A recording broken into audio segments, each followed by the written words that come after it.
Buenas tardes, les invito a buscar en sus Biblias en el libro del profeta Joel, el capítulo 2, los versículos 28 al 32. Recordemos algunas cosas. Joel, ¿qué significa? Jehová es Dios. El libro fue escrito cuando aproximadamente en el 400 antes de Jesucristo. La ocasión, una plaga de langostas que asoló la tierra, que fue seguida por una severa sequía y que Joel interpreta como la ira de Dios contra el pecado. Son 3 capítulos. El primero de ellos describe la desolación producida por las langostas. El segundo presenta las langostas como un ejército, como el anuncio de un azote aún mucho más terrible. El tercero presenta la visión del derramamiento del Espíritu Santo sobre toda carne. Hay varios mensajes acá. El primero de ellos es anunciar que los pecados del pueblo son la causa de la ira de Dios y la causa del juicio merecido que Dios les está dando. Segundo, proclamar ayuno y oración como una evidencia de un genuino arrepentimiento que sirva de condición para el perdón divino y la restauración. Tercero, enfatizar que la salvación es por gracia, por medio de la fe, y el punto central es la promesa del don universal del Espíritu Santo anunciado allí en el capítulo, ya del capítulo 2. Bueno, y entrando ya en materia de estos versículos del 28 al 32, Joel ha usado el tema del día de Jehová para interpretar la plaga, para interpretar esa plaga de langostas como una visitación del juicio de Dios. Asocia el mensaje con el desenvolvimiento del día del juicio en el resto de las fases o de las etapas que pueda tener. El pueblo de Dios ya había experimentado, el pueblo de Israel ya había experimentado su versión del día del juicio, y así estaría exento de este juicio que se anuncia para las naciones. En los versículos 28 al 29 se nos habla acerca del derramamiento del Espíritu de Dios. Estos versículos miran hacia el futuro, más allá de la plaga de langostas o de la realidad que tenían ellos allí y del arrepentimiento de Israel y de su restauración. Joel ve un avivamiento espiritual en Israel y liberación de todos los enemigos alrededor. La visión de Joel anticipa un primer cumplimiento en el día de Pentecostés y un cumplimiento definitivo en la victoria completa del reino del Señor Jesucristo. Joel habla de una nueva era de relación perfecta entre Dios y su pueblo. Jeremías ya lo había descrito en términos de que la ley estuviese escrita en los corazones de las personas. Allá en el capítulo 31 de Jeremías, en los versículos 31 y 34 dice: He aquí que vienen días, dice Jehová, en los cuales haré nuevo pacto con la casa de Israel y con la casa de Judá. Y no enseñará más ninguno a su prójimo, ni ninguno a su hermano, diciendo: Conoce a Jehová, porque todos me conocerán, desde el más pequeño hasta el más grande, dice Jehová, porque perdonaré la maldad de ellos, y no me acordaré más de su pecado. El salmista también nos dice en el Salmo 40, el versículo 8, el hacer tu voluntad, Dios mío, me ha agradado, y tu ley está en medio de mi corazón. Ezequiel lo presenta en el término del don de nuevos corazones. En el capítulo 36 de Ezequiel, los versículos 26 y 27. Os daré corazón nuevo, y pondré espíritu nuevo dentro de vosotros, y quitaré de vuestra carne el corazón de piedra, y os daré un corazón de carne, y pondré dentro de vosotros mi espíritu, y haré que andéis en mis estatutos, y guardéis mis preceptos, y los pongáis por obra. En días del Antiguo Testamento, Dios dio su espíritu a hombres con características especiales, en ocasiones especiales, para tareas especiales. La responsabilidad del pueblo consistía en reconocer la voz de Dios como cercana a ellos a través de esos líderes llenos del Espíritu Santo. Así como el cristiano hoy tiene la responsabilidad de reconocer la voz de Cristo, en la voz de Cristo, la voz de Dios. El propio Señor Jesucristo, respondiendo a los fariseos, dice en Juan 7, versículos 16 al 17, Jesús le respondió y dijo: mi doctrina no es mía, sino de aquel que me envió. El que quiera hacer la voluntad de Dios, conocerá si la doctrina es de Dios, o si yo hablo por mi propia cuenta. Lo mismo sucede en nuestros días. Si queremos hacer la voluntad de Dios, si andamos en la voluntad de Dios, si tenemos el Espíritu de Dios, descubriremos que la doctrina de Jesucristo, dónde está y dónde no está.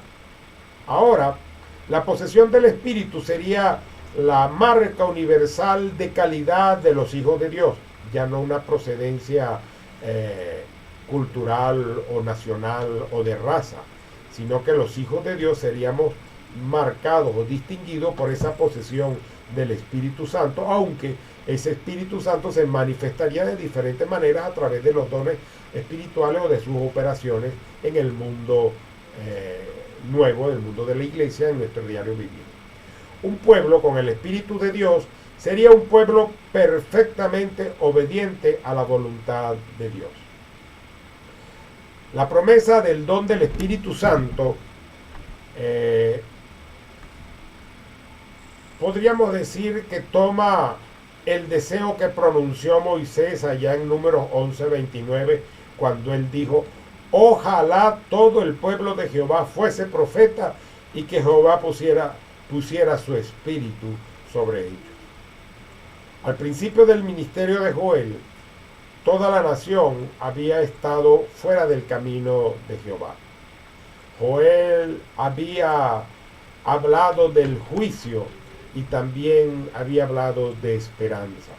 Ahora, toda una nación, cada sector de la sociedad, sin distingo de edad, de raza, de sexo, de clase social, como dice allí, tanto jóvenes y viejos, hombres y mujeres, esclavos y libres, participarían del entendimiento de Dios, como lo podría tener un profeta de aquellos tiempos. En Gálatas el capítulo 13, el versículo 28 se nos dice: ya no hay judío ni griego, no hay esclavo ni libre, no hay varón ni mujer, porque todos vosotros sois uno en Cristo Jesús. Esto es en el reino de Dios, en el pueblo de Dios, en las cosas de Dios. El versículo 28 nos habla de toda carne, de todo mortal, todo en Israel. El don de profecía llegaría a ser común y prevalecería sobre los otros dones, como también lo podemos ver en la carta a los Corintios, donde se nos habla que prefiero profetizar, que es mejor profetizar que decir palabras sin sentido. En el versículo 29 dice: derramaré mi espíritu. El espíritu es el principio de la vida en el hombre. Ya en Génesis dice que Dios sopló aliento de vida, sopló espíritu de vida en el hombre. Job 33, el versículo 4 nos dice que el espíritu de Dios me hizo y el soplo del omnipotente me dio vida. En los versículos 30 al 32 nos encontramos con señales de los últimos días. El profeta iguala el don del espíritu con la alborada de la edad mesiánica, la cual desembocaría en el juicio final. En la edad mesiánica, con la repartición o el don universal del Espíritu Santo, iniciando el desenlace del tiempo final que lleva al juicio final. En un sentido, el juicio final está en una constante operación. En otro sentido, su plena manifestación está todavía por venir. Contra la fortuna de Israel, dramáticamente se establece el destino de otras naciones. Sangre, fuego, humo, son todos símbolos naturales extraídos de las vívidas memorias de los ejércitos invasores. Las señales desde esa venida, en la venida del Señor en el cielo y en la tierra, se explican, o de ese juicio se explican de manera, vamos a decir acá, inversa. Primero habla de señales siniestras de la guerra destructiva que Jehová emprenderá sobre los enemigos de Israel. Segundo, el lenguaje aplicado metafóricamente a las langostas en los versículos 10 y 11 del capítulo 2 respecto a la experiencia de Israel del día de Jehová, grande y terrible, ahora se vuelven a utilizar en relación a las naciones enemigas del pueblo de Israel. El versículo 30 nos habla de prodigios, de cosas extraordinarias, de fenómenos sobre la tierra y en el cielo.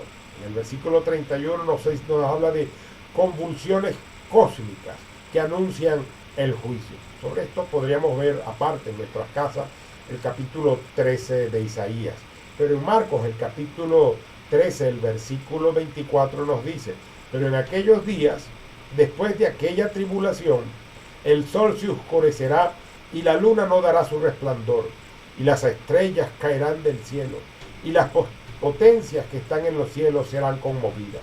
Apocalipsis también nos señala en el capítulo 6, el versículo 12: miré cuando abrió el sexto sello, y aquí hubo un gran terremoto, y el sol se puso negro como tela de silicio, y la luna se volvió toda como sangre. Los últimos días empezaron con la primera venida de nuestro Señor Jesucristo acá en la tierra, y con el establecimiento de la iglesia de Dios, con la llenura del Espíritu Santo como don universal a los suyos, a los que le han recibido, a los que creen en su nombre. 2 Corintios 5:17. De modo que si alguno está en Cristo, nueva criatura es. Las cosas viejas pasaron, he aquí todas son hechas nuevas.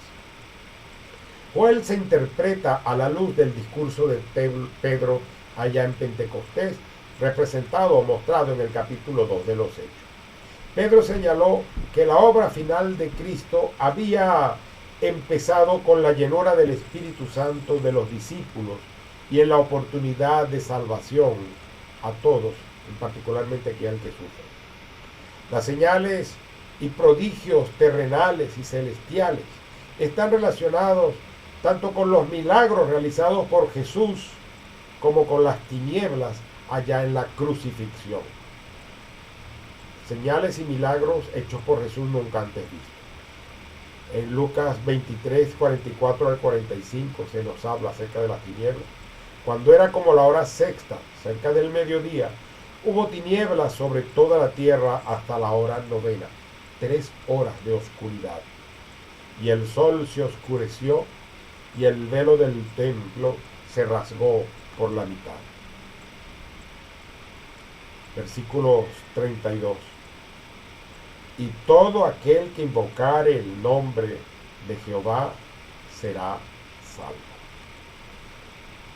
El apóstol Pablo argumenta que esto se refiere a todos los cristianos en un sentido amplio y no estrechamente a la nación judía o de Israel por un tema de nacionalidad o por un tema de cultura, sino por el tema de la fe, de la entrega de nuestra vida al Señor. Dice Romanos 10, 12 al 13, porque no hay diferencia entre judío y griego, pues el mismo que es Señor de todos es rico para con todos los que le invocan, porque todo aquel que invocare el nombre del Señor será salvo.